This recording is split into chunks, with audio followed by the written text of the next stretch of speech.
To me, that's the power of stories because it shifts your internal narratives of who you are.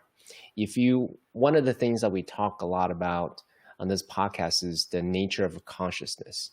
If you think about it, there's like four different layers of consciousness per se. One is perception, is what I think you think of me, right?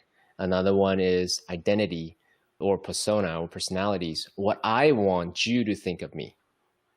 Another one would be ego, right? What I think of me. And then you have the pure consciousness, pure awareness. I'm the awareness that's watching, that's experiencing this entire objective reality through the lenses of my consciousness, right? So a beautiful narrative, a transformative experience to me is able to shift more and more of the perception, personality layers and get access to that pure consciousness level. That to me is the power of a really great story.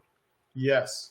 Yeah. What I'm hearing you say in that is like, it's in the low point is when we make contact with that pure consciousness state, right? And we shed the physical, we shed the ego, we die. Like in my story, right? That physical, that egoic Logan had to die off. It was only when I had that, I would call it the communion with the soul, where I reconnected to what I was actually really excited about doing for the rest of my life. So a good story and a good hero's journey will have those moments where it's a good story it's a radical shift, right? We want to see the hero change. A hero that doesn't change or shift between those different states, it's just not satisfying. Right. So with that said, I also want to underline the activation energy to take the action that you want to take. Before this internal shift, it was insurmountable to transfer to another college because you had this identity of the fraternity, the frat boy, as you said, right? Now, when you were able to let that go, you're able to then just very quickly shift your energy to actually make the transfer.